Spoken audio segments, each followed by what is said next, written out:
Hi there, and welcome to PodRocket, a web development podcast brought to you by LogRocket. My name is Paul, and today I'm joined with Jimmy Lai. He's a manager of the Next.js team, and we're going to be talking about Next.js across different platforms, specifically the Adapters API. And that's not the whole story. I'm excited to have Jimmy here because we're going to be going over like the Next.js community and the direction of Next.js, because I'm sure all of you have heard about 16.2 that has come out recently, and here we are in April 2026. So Jimmy, excited to have you on and dig into what the team's working on. Yeah, super excited to be here. Thanks for having me. So you've seen Next.js through some of its major changes, I guess, in the past few years. Would you say that we're in a more turbulent time of Next development, or are we in a coalescing time? Because I remember when RSCs first dropped, it was pretty confusing, right? Yeah, I think we're in coalescing times now. I think when I joined the team, right around the time when the team was working on the app router, we were essentially like building a whole new framework, a whole new paradigm with like RSCs, and there are like so many unknowns, right?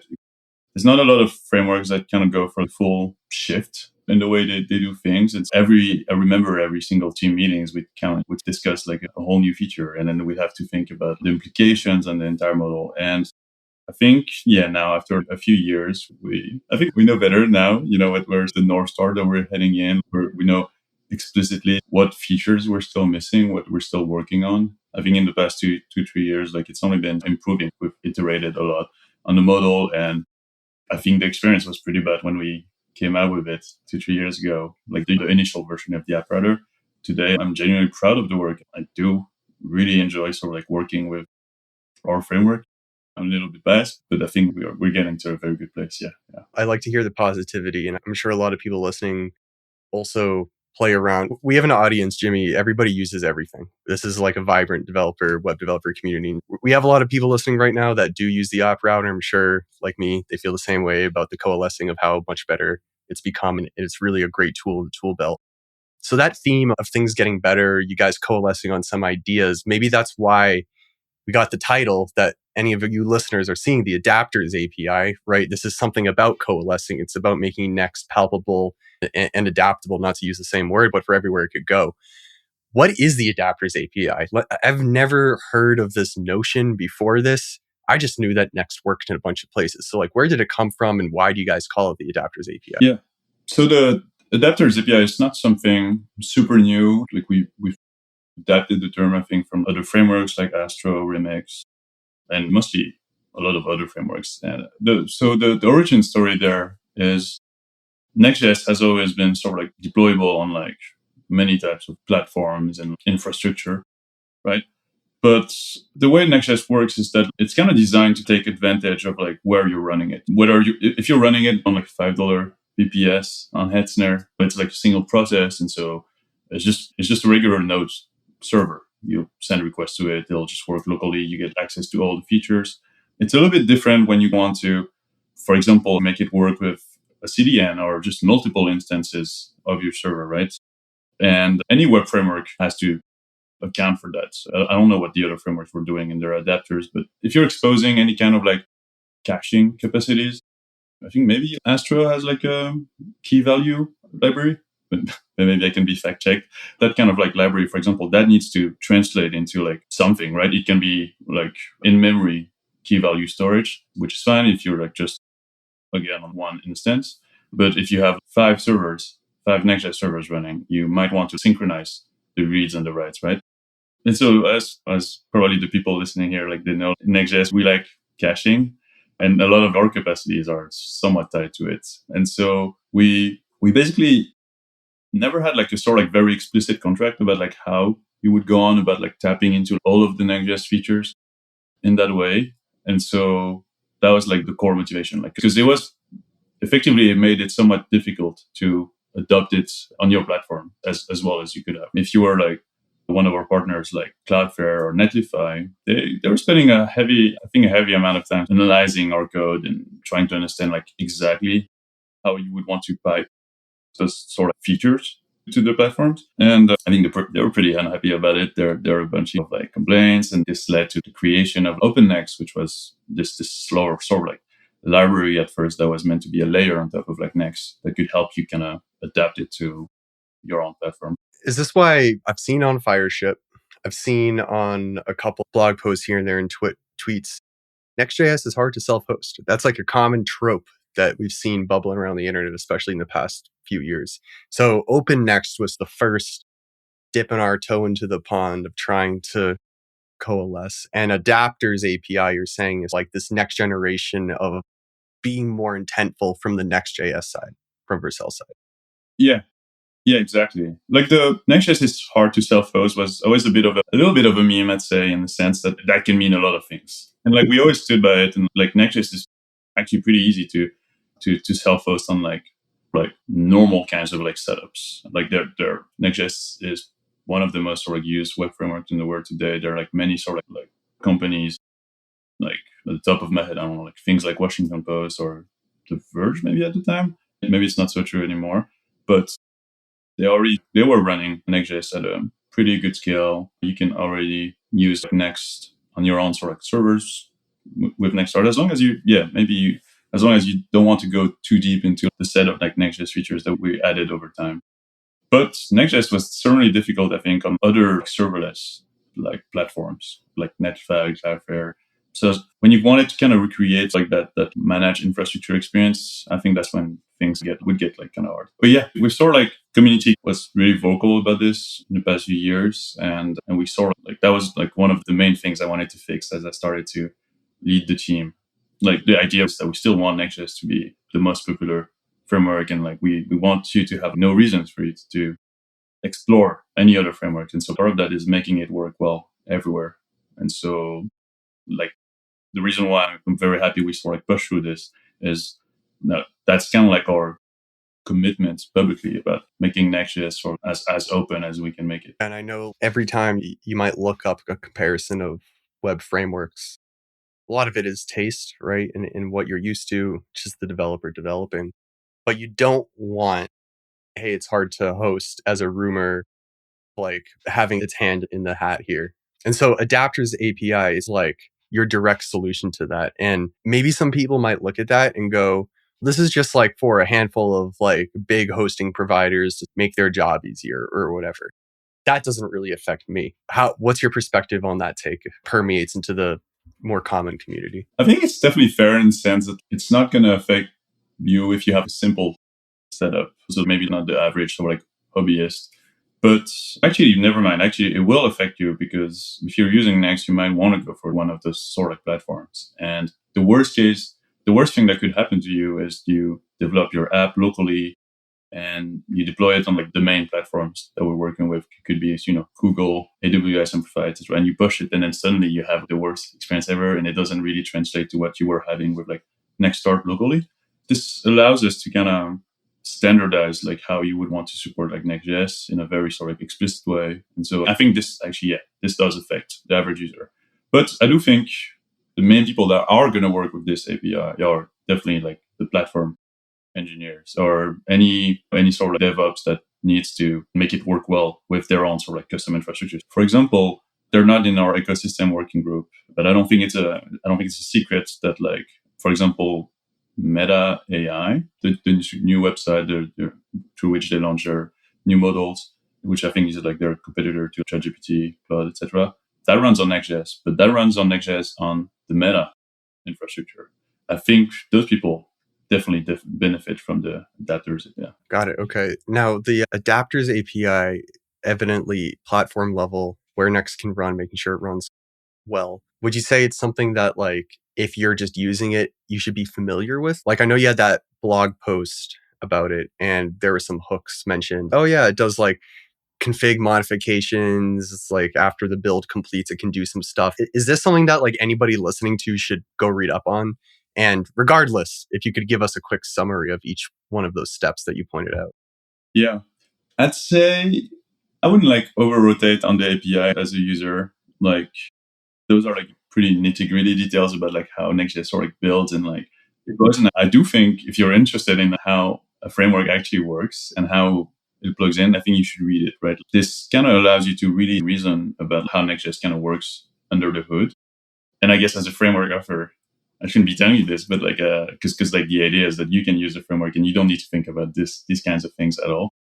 But I do think engineering wise, it's very interesting. For example, one of the things that we added as part of the API work is that we have been documenting a lot more how you would want to tap into like much more advanced features of Next.js, partial pre-rendering, which is the idea that I don't know how familiar you are with it, but it's about combining a static Gmail page and also being able to kind of stream in dynamic content straight in there, which basically just the big TLDR here of this feature, why I think it's like revolutionary is that like you're able to, given access to the adapters API, is that you're able to like a static shell, like a loading screen, or like actually maybe like a 90% form page close to your like, user, be it like on a CDN, for example, all over the globe.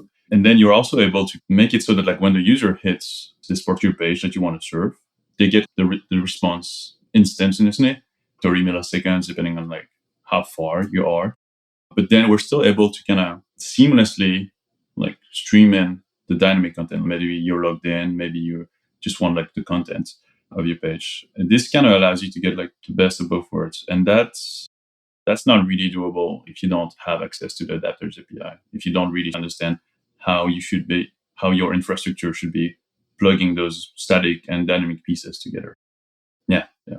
So to fully grasp partial pre-rendering and make sure that however you're hosting makes the best use, it could be worth a look just to familiarize yourself because it like sheds light, I guess, with a flashlight for you as a dev.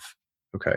Yeah, exactly. But one of the big things we've discussed is amongst like the provider is that not everybody might want to go the extra mile to support this on its own. The feature still works. Whether if you're using Nextstart, we're still gonna, even if it's not on CDN, we still could be able to return to you like this instant, this pre-generated page, and then like stream in the content.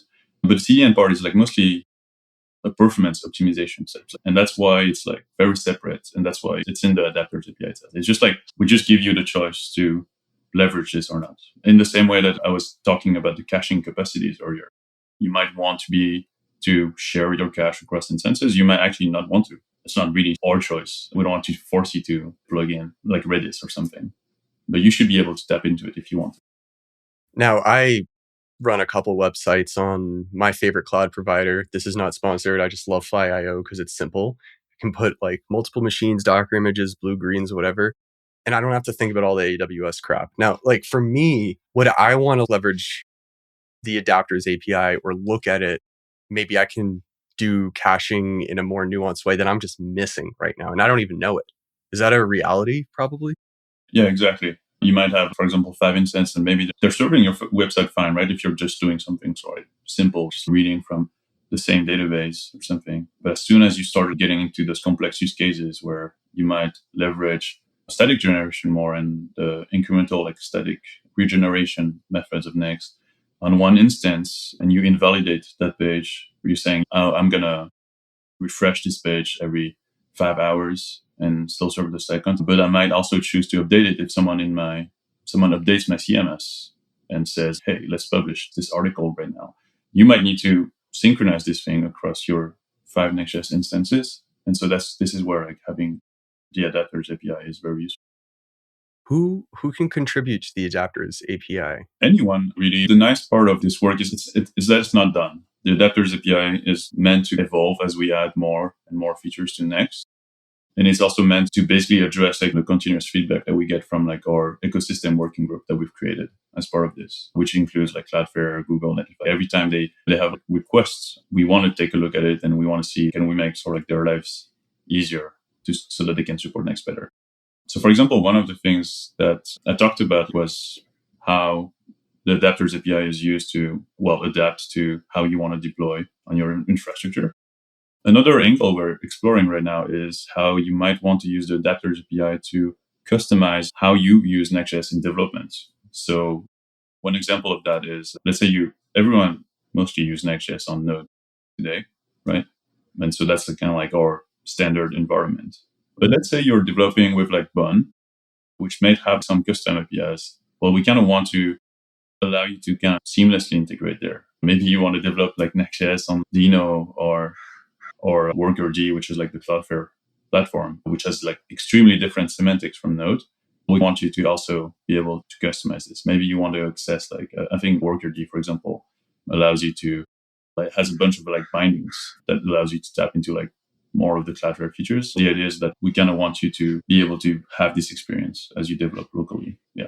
So we're truly going for, I don't know if you see like the just Next.js kind of works everywhere kind of angle there.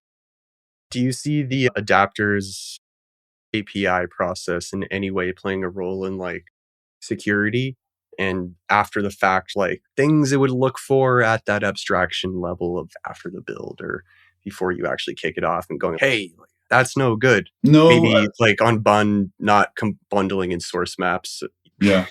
I guess the API does help you organize or like how just expose like some of the work. I don't think anything specific could not be guessed though from like just having an analysis step. Yeah.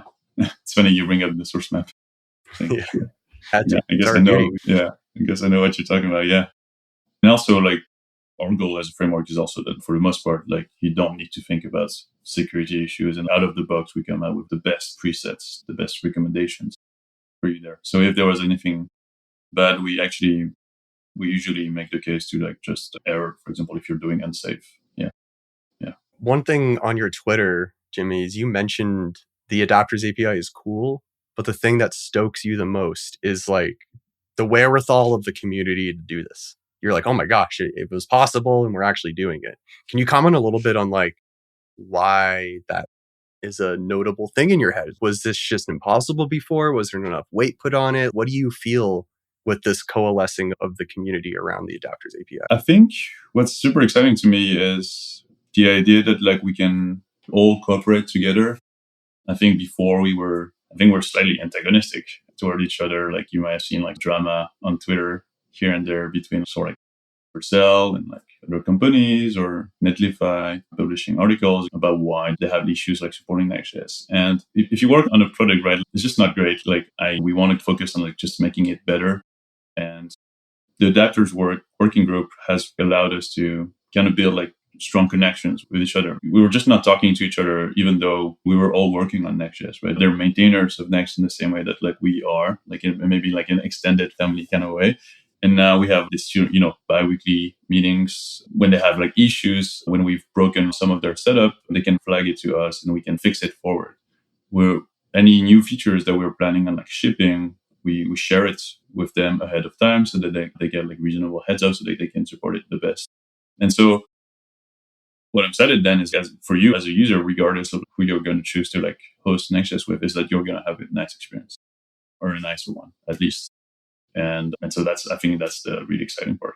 It's almost like you're describing it in like a societal inflection point with the way we're all figuring out the framework thing. That's what I'm picking up. Yeah, exactly. Like just for us, it was a big change internally to get like transparently, right? Like I had to convince my leadership, like, hey, I'm gonna put a lot of time into making Next.js work potentially like competitors' platforms too, right? And so that's a bit of a controversial idea. Of Not a course. lot of people would say yes, and so we pushed through, and it took us like quite some time to get there because that was like a monumental amount of work on the Next.js that we kind of had to rewrite the entirety of like how we were compiling Next.js and sort of compiling your apps.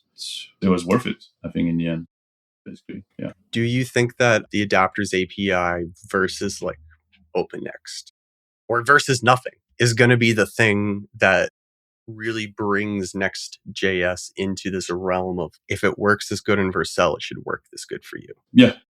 Yeah. Yeah. Yeah. Okay.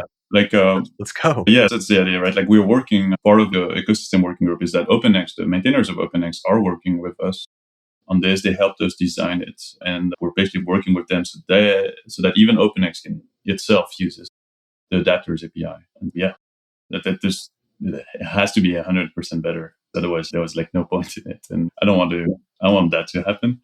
So yeah, but and from what we've seen, it does make things really easier. So I'm pretty confident in that. What about limitations of the adapters API? When I say a limitation, I mean, we're talking about caching and workers and where things are stored, how you can elicit updates based on paths or requests or hashes or whatever it might be. It's infrastructure. there's some infrastructure involved, and the adapters API is not Terraform, right? But there's some flavor of infrastructure as code in there. Do you guys have a very clear line in the sand about where you stop and where you start? Is it something you're still sort of exploring? What do you have to say on that? Yeah, it's a great question. I think like what you're asking is, I guess, how much do we plan on like pushing I guess, yeah. for infrastructure? And I guess we're not planning on stopping anytime soon, basically, which is why it's important to really set the foundations correctly with the adapters API. The whole motto of Next.js, and the reason why I truly believe we stand apart in terms of the work that we do, is that we're not satisfied with what you can do with today's like conventions, right? Just either hosting only on a server or only hosting on like a CDN with just like a SPA or just like a regular server-side rendered app. Like the idea is that I want us to do everything, because that's just how modern websites are built across the big companies. We want to push the way we do infra. Yeah, and interestingly, I think in a way, like a lot of people, it's always been like a bit of a running joke. I think a lot of people are saying, oh, Vercel is like pushing Next.js to use server, use caching, so that like we can sell more servers. But it's really the reverse, if anything. It's more so that like we have a very clear idea of like how we imagine the websites of the future to be served. And we're pushing the Vercel like infrastructure to account for that, which creates this bit of tension, because then like also everybody else needs to kind of integrate it in the same way. They need to do the same amount of like research work. But I think that's what makes it somewhat fun. If I can give you an example, for example, is, I don't know how familiar you are with like how feature flags work. I've always outsourced the feature flag thing. Right. The feature flag, yeah, the way it works, right, for most people is that you're going to build your app separately from this. You're going to query another service so that it returns to you like the values there. And so like on a client-side app, for example, a regular SPA, which is going to not have access to the server, what's going to happen is that you're going to need to initialize your SPA, run the code in the browser, then call your service provider so that it returns to you the flag values. And then you're going to render accordingly, right? And that's already going to take some time, right? You're going to have your loading screen. You're going to have the network back and forth to the other service. Then you're going to execute the code. There's also the issue that like in an SPA, for example, well, now you're going to have to ship everything, like your entire admin panel, even though your users might not need it, in the case that like your service says, oh, actually you need it. Or you must also want to just bundle split, right? But in which case you still need to wait for the value to return before you start downloading that code. So that's like quite inefficient. And the way they do it on like very advanced infrastructure, like at Google or at Meta, is that it's done at request time. Like the moment you hit the Facebook servers, for example, they're going to compute every sort of feature flags that you get. And then they're going to return to you like the most personalized page possible. And they need to do this because they're computing like millions of feature flags. And so it's like impossible to just serve like maybe admin version or a user version. Like essentially when you and I load the Facebook websites, we have like totally different sort of like feature flags, different experiments, or maybe different A/B tests that will be running on us. And so I just described the two examples of the two extremes of like how you would want to like serve. And the way Facebook does it today, the way Google does it too, is inaccessible for anyone else in the world today. You can only do this when you can fully control the server that like has to like handle your requests. You can only do this when you have full control over how you're bundling your JavaScript. I didn't mention it earlier, right? But like the thing with when you have millions of like feature flags is that you can't ship the JavaScript for every features there, because that would be hundreds of megabytes. And especially for like companies at scale that like do care about like the experience for lower end devices or users in India, it's extremely important that you are as efficient as possible. And one of the goal, like one of my favorite plans for us in the future is that I want Nexus to kind of let you do this. And like I want you to be able to kind of declare like a feature flag in line and basically have it so that like when you're serving like a Next.js page, it automatically sends down to you like the right content, but also in the fastest way possible. So if you're like an admin, for example, or like a logged out user, we could already send you like what's common, like the loading shell. And versus it being like an iron curtain of needing to grab the feature flags, then shake it down. yeah, Okay. in a way that like really composes well with like server components and all. And if we went really further ahead in times, what we could have is we could have servers all over the globe that run like our compiler, so that like when you hit your endpoints and then you have thousands of like feature flags to evaluate and all those JavaScript files that you might be able to use, then we're able to kind of compile them just in time and return to you exactly sort of what you need as a user. But that's the kind of thing you can really only do when you have full control of the infrastructure. There's no Yeah, way that you would do dipping this. down into the infrastructure layer. And you know what's another popular one, Jimmy? I know people are gonna wonder about this. Cron. That's like the universal, oh man, okay, I'll go get a worker. I'll go get a insert provider. And Vercel started to tackle this. And it's been one of those things that's just like, yeah, I guess you could go do it on Vercel. Does this fall into that bucket, into that category of Next.js capabilities that you guys are looking at to open? I'd say this one is like something we've only started to lightly explore so far. I think like cron jobs are like very much like into the backend like realm of like features that a user might need. And I think right now it's Next.js is a full stack framework, but I don't think we're as complete as we ought to be on those backend capacities. Yeah, like you mentioned, like we don't have like a cron job like kind of system yet. We don't have good authentication or database like features quite yet, but this is like absolutely something that we're starting to look into now. But right now, for example, what I would recommend is like I don't know if you've seen it, the workflows dev kit. I don't know if you saw the use workflow directive thing, which is like No. another library basically worked on by Pranay, who also works at Vercel. And his whole like concept was to generalize the concept of workflows and steps that might need to run at some regular interval, but like with a layer added on top so that you can have like things like retries out of the box or just easily audit those things. It's like a layer above like just cron jobs. And the nice thing about this, for example, is that it plugs really well into Next.js because Next.js is not that opinionated about it with it. So I think of this as like Next Plus, just or like Next Plus a lot more backend capacities. Yeah. Awesome. It's interesting to learn where you guys are headed. I think this cross intersection area of starting to give more standardized backend to the next users is going to be game changing. And because there's so many SaaS services that like they're really good at what they do, Yeah. they're too good. You're just a guy wanting to make a website. Calm down. And if that can be included in something like Next and managed with the adapters API made accessible, man, that would be game changing. It would be really great.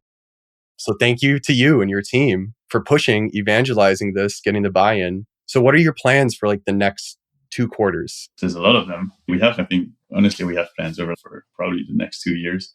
The very least. Depends on like how AI can steal our jobs quickly enough or not. But the main thing we're focusing on right now is the sort of like cache components mode. I don't know if you're familiar, but it's basically taking all the learnings that we had from the initial app router version and evolving it into a more easy to understand, a better model for how you think about like your server components and how they integrate with your apps. So we're like really heavily sort of polishing the model, and it gives you like out of the box. It's a lot easier to understand, a lot less like foot guns around like how you would want to serve like performant pages and like the best experience possible for your users. And so the team is going all in on basically finishing the swing here, and we'll have a lot of like nicer announcements for the next 1 or 2 releases there. And the other big part that we're heavily investing into is how does Next.js work for agents, right? What we're seeing, I think today is like not a lot of people are almost like writing code by hand. I don't know about you, how you feel about it. Mostly agents. Yeah.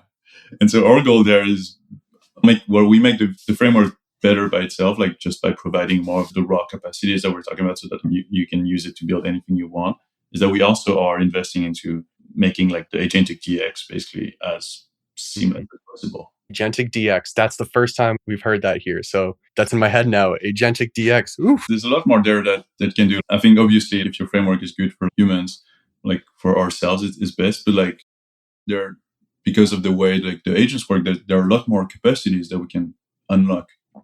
So for example, one of the things we've been discussing right now is that it's much easier to teach like an agent like the best practices, but like what's the best way to achieve like the fastest performance. for your website. And so today when you create like a Next app, we pre-bundle the docs and the agents and the file in like in the node modules. So that out of the box, you can write like idiomatic, like React and Next.js code, or your agent can do it basically. And you don't have to think too hard about it. And you can just say, hey, I just want you to create this feature for me. And I think that's kind of like the end goal, ideally. I think you were mentioning earlier, like a lot of people go today for ergonomics, maybe of a framework, like just vibes and taste. I think what truly is going to differentiate sort of how you choose like a framework or a tool in the future is more about what does it allow you to do, and in what capacities, what primitives does it expose. Because I don't know, for myself, for example, I've been mainly like a JavaScript engineer by trade, but Rust has become much more accessible to me now. And if I need high throughput, sort of like memory efficient work, now I can do it. And I think about like web in the same way, right? Like right now we're stuck with JavaScript for the most part, and we're stuck with our own frameworks. But yeah, all of this is getting abstracted away. If you think about it, like before you were like choosing components libraries, right? Oh yeah. Yeah. What happened to this? Everything kind of died overnight because those things became like things you didn't want to think about anymore. Now the sort of agents can kind of iterate for those. And the same thing is gonna happen at the framework level. It's like I don't care if I'm using like Next or any other framework. I just want the best tool that just allows me to kind of scale as much as I can. And yeah, we're heavily investing into this, I think. Good to know, because that is typically what we talk about on this podcast. This was a nice, refreshing change of speed, and to get an inside look from you who's on the Next.js side and on the inside. Thanks for sharing some of the next plans that you guys have going. It's good to know you have 2 years of plans. So there's like rich pickings for the next while. Jimmy, you had a blog post. That's where we learned about the adapters API. Do you typically blog on the Vercel blog? Do you have your own blog? Is it mostly Twitter? Where can people find more from Jimmy? Most of my personal writing probably is done through X, Twitter. Mm-hmm. So if you want to follow me like under like FitzGym, this is where I communicate most of the time. Otherwise, mostly through the Next.js blog posts, really. Great. Jimmy, thanks for your time. I definitely learned a lot about what the team is doing, and it's got me excited. So hopefully we'll have you on in the near future to see how things are going with the adapters API. Yeah, thank you.